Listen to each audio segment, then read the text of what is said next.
Okay, so now we have done our library, we've imported, we've started to organize, and now we're going to go into editing. So Lightroom actually calls this developing, I call it editing. So I'm here back at this screen, there's the grid, I'm in library, I'm in this grid view. I've selected one, so it's just the one that is highlighted is the one that's selected. Now I'm going to go up to the top. I'm on library, I'm going to go over to the right, and it is develop. Go ahead and click that, and whichever one is selected is the one that pops up as large, and that's the one that you are focusing on editing. But if you say, I actually didn't want that one, I wanted a different one, you can hover over just at the edge of that slider. You'll get a handle, and you can move that back and forth, and you can click on a different one if you wanted to start editing a different one. Okay, so number one on the develop is to spot your image. So spotting your image actually also comes from old school film photography. Sometimes you get dust on your negatives, but now sometimes we get dust on our lens, we can get dust in the internal mechanisms of the camera. I see one right here, so I'm going to go ahead and try and spot that. So I'm going over to the right hand side of the menu. There's those editing sliders, there's the crop symbol, and if you hover over them for just a second, they will tell you the name of the tool. And there's one that looks like a little band-aid. It's called healing. I'm going to select that. I'm going to make sure that the band-aid is selected. This one is an eraser, this one is a band-aid, and this one is going to be the clone stamp. So I actually want the band-aid or the healing tool. I can adjust my size. The feather means how much it will blend in on the radius of your circle, and the opacity, of course, is how dark it will be. So this is one that has changed a little bit in the upgrade. So I'm going to click on where I want it to heal, and then I will click on where I want it to kind of gather the information to fill in. Okay, so that's selected. I'm going to press enter, and then that took the information from over here and healed or spotted that little piece of dust. Can't see it now because it has a band-aid over it, but if we go back over to our slider and click that slider, the band-aid goes away and we can see, oh, that spot is gone. So it's sort of telling the program where to gather the information to heal those spots. So you can go ahead and easily spot that way. Next up, we can adjust the exposure using the sliders at the right. So I'm making sure that those sliders are selected. This first one here is exposure. So if you don't know what these do, I would recommend just grabbing them and wildly sliding them. What do? They make it really white or really dark. I would say my happy space, and this is up to you, but again, remember, that you want to enhance the images, you don't want to totally change the images. And I know that I actually spent a lot of time trying to get my strobes and my lighting just right, so I'm happy actually with a 0, but that's just me. You might want to change yours, that's totally fine. So that's the exposure. You can move that slider left and right depending on what you want. Next up, you can do the temperature and tint sliders, so that will be specifically for color images, and a little bit of color theory comes in here. So you can actually use the eyedropper to select for pure white. So I don't have a lot of pure white in this image, but I'm going to try right there. And then if you click with that dropper, it will try to color correct for you. I actually don't have a lot of pure white or pure gray in my image, so it's not working for me, but I would go ahead and try it because sometimes the dropper is actually really great. You do just want to try to find the most pure white part of your image, and then it will select the tone and the color to make the rest of your image make sense.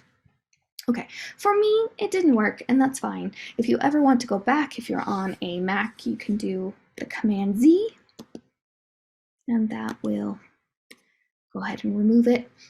Okay, so if the dropper does not work for you, WB means white balance, so that's what we're trying to correct for with the dropper. But if your white balance is off, meaning maybe you're shooting in a grocery store and the lighting looks a little bit blue, or if you're shooting in an office space and the lighting looks a little yellow.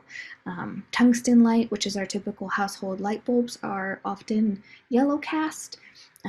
Fluorescent lighting typically looks a little green or a little blue. So if your image is looking too warm or too cool, you can use these sliders to adjust. So you can grab these. Mine might be just a little bit blue, so I could move it very slightly to the yellow direction. Again, if you don't know what these do, just wildly change those sliders. See what's happening. Okay, and then the tint is going to be very similar to that. So if you didn't get quite where you wanted with the temp, you can do the same thing with the tint.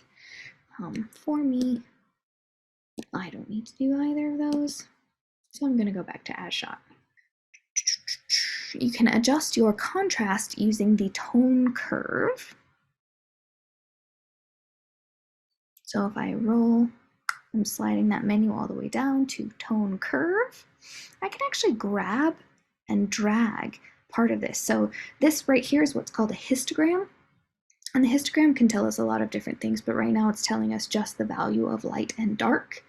And I can use these sliders at the bottom to try to find my dark point. I can try to find my middle gray, or I can find my lights using those sliders, or I can drag that line up and down so that I can create a custom curve for my lights and darks. Okay, next up we have, okay, notes about these. These are often done in conjunction and you will have to go back and forth between them to achieve the best results. It's just a series of playing around with them, and often that's user preference. So your eye is going to be different than my eye. Maybe you like things a little bit darker and more dramatic, and I like things a little bit lighter. That's up to the photographer. Okay, so you can apply a lens correction if available. So again, I'm scrolling down here, down to lens correction, clicking that caret so it expands. And I can say automatic. I can do all of that, but I'm actually just going to go into profile because they're pretty good at that. So I can say remove chromatic aberration. Let's see if I have any in this image. I might. So sometimes at the edge of your highlights, you get a little bit of a rainbow effect. So if you remove chromatic aberration, you can see it. It's very, very subtle. But I have sort of a rainbow effect happening around some of my highlights and removing the chromatic aberration. So if you look right here, there's a little bit of yellow, and that's a highlight that happens in photographs around the highlights of objects. It gets kind of this rainbow color. So if I say remove chromatic aberration, it takes that rainbow effect away. Okay, and then I can also say enable profile corrections, and Lightroom is really good at recognizing what camera you are shooting with. And what that does is it corrects for the bubble of the lens. So if you take something in any type of curved lens, then your image will be curved. So you can kind of see, look at the edges of the square here. It's a little bit more bubbly because of my lens, and there it's pretty straight. It's more of a straight tile, which is what I was photographing. So it's just good policy to click both of those on every image that you choose to work with. Okay, and then sharpen. Sharpening is something that I have a little bit of a gripe against because a lot of people try to over sharpen and then your image just looks very fake. So I don't actually love the sharpening, but sometimes if you have just a slightly blurry image or if your focus was off very slightly, then you can go ahead and change for sharpening. So sharpening is in detail, and only if you need to, you can sharpen just slightly. And that just kind of snaps everything together just a little bit. So that would be really as far as I wanted to go, is just bumping it that amount so you can kind of see. It's just a little fuzzier here, and then if I bring it all the way up, it gets really kind of grainy like a cookie cutter, and it gets that grain like you don't have enough light. So I dislike over sharpening, and I just sharpen just a tiny little bit, a little larger. So that's no sharpening. That's all the sharpening. So you can kind of see if you over sharpen, it will get that weird grainy effect, which, you know, as a photographer, you'll be able to pick that out from a mile away. So I don't recommend that you over sharpen, just sharpen very slightly so that it's barely even noticeable. All right, next up, cropping. So I specifically shot this image on a square format. So when I'm cropping, it's this button here, I can go ahead and change this to be a square format, which is what I intended. But for you all, I really, that's another one of my pet peeves. When you are looking through the viewfinder, when you are taking a photograph, try to arrange everything within that photograph in the way that makes sense visually. Try to compose that image. Don't try to change the format and crop and go wild. So we can go over to aspect, and this one right here is custom. So I'm going to do as shot, right? And then that will keep the same frame for all of your images. I suggest you do as shot, and then if you try to pull it, so hold down the shift button, then as you try to pull it up and down, it will always keep that same aspect ratio, aka the same dimensions. And that's fine to do. That makes your whole set look very cohesive. If you were doing something very specific like I am, that I was shooting on a tile in my head thinking that I was going to crop every single one of them is going to be square, that is fine. They all make sense. They all match. It is a set. But I never want to see one image like that, one image like that, one image like that. That's wild. That doesn't look professional. You want all of them to be the same regardless of the aspect ratio that you choose. So for you, I would suggest as shot and try to keep the aspect ratio the same dimension as the actual camera. Compare using the compare view at the bottom. We talked about that before. Do that one, drag and drop so that I can, I can compare if I want to. I can zoom in or zoom out so that these look similar, so maybe if I was looking at the amount of sharpening, I could say, well, this is not quite as sharpened as this one, maybe I need to do a little bit more here, or the background of the color is slightly off, maybe I want to edit them so that the pinks matched exactly. So you can go ahead and compare if you'd like. Okay, that is all of the list of editing your images. I will also just add, if you want to go down this list and say, okay, maybe I want my highlights a little bit lighter, maybe I want my shadows, you can go ahead and play with that. Again, try to be subtle with the amount of changes that you make, but if you want to just go explore what these sliders do, please do feel free. All these basic ones, I'm happy for you to work with. The tone curve we talked about, color mixer I wouldn't really get into, color grading I wouldn't really get into. We did detail, lens correction. We won't really need to be transforming very much, but you can. So for me, if I'm doing this tile here and I know that it's not exactly square, I can use this transform just to line things up a little bit more.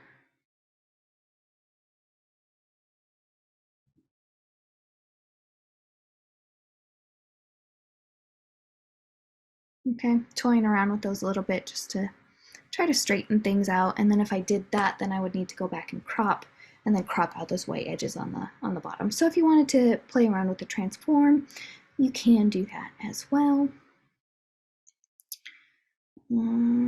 calibration you don't need to worry about. So that's about it, actually, that I would encourage you to look at. Lens blur, we call that bokeh in digital photography. I would encourage you to do that with your depth of field, which we will be talking about later, rather than trying to superimpose it on your images, because again, it starts to look fake. If you know what you're looking for, then that starts to look fake. So I would encourage you to learn how to do lens blur within the camera rather than doing that in editing. Okay, so that is all of the editing options that I wanted to talk to you about. The only thing we have left to talk about is export.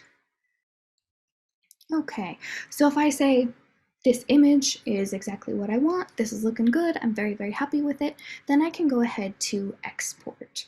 To export, if I say, I love this image, this is exactly what I want, happy with the edits, then we can go ahead and export. So I'll actually show you my whole screen here.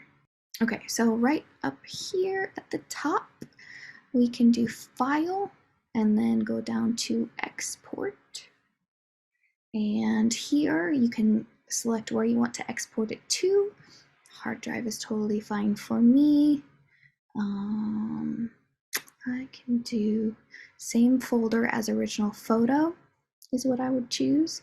That's fine, that's great. I'm gonna go ahead and do a custom name, medical 1.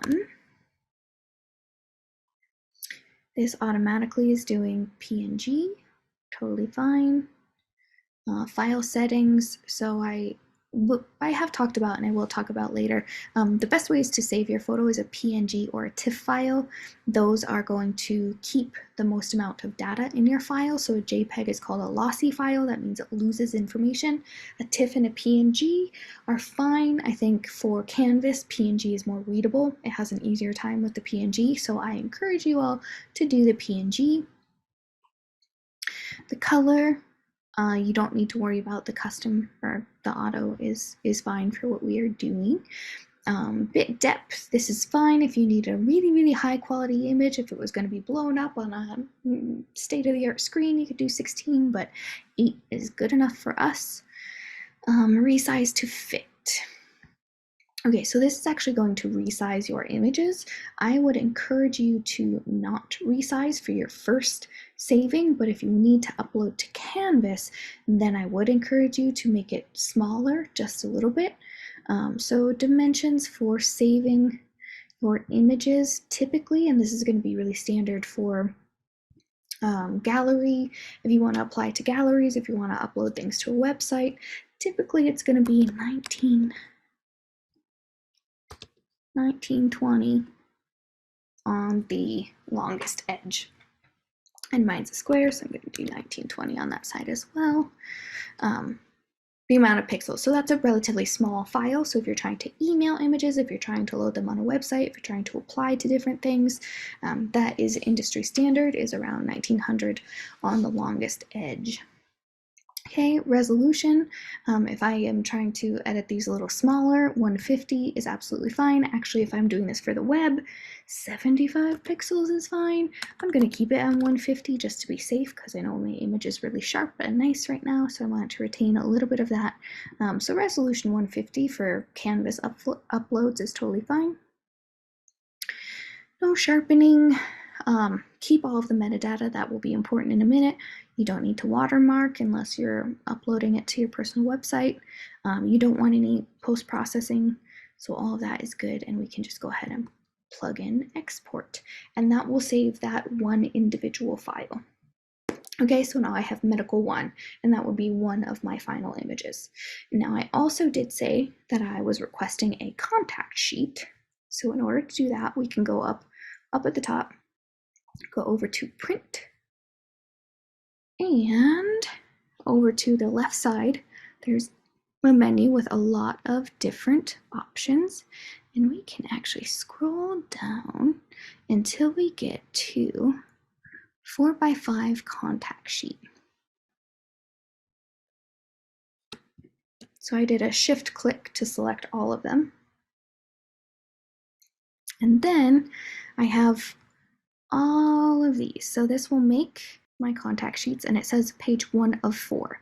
So it actually is creating multiple pages of all of my images, and that is what I want. So that is how you make your contact sheet. And really lovely fun thing, I said that you didn't need to create your journal records to get your data to show up on the edge of the photo. Okay, so photo info. If you go to the right side, this menu here, if you scroll all the way down, you get to photo info. And if you hover over file name, click that, you have a whole lot of options. For me, and for this class, I'm going to say exposure. So that puts all of that data. So I will know if you bracket, and you can understand, okay, what were the settings on each and every one of my photos. Awesome. Okay. I love that function.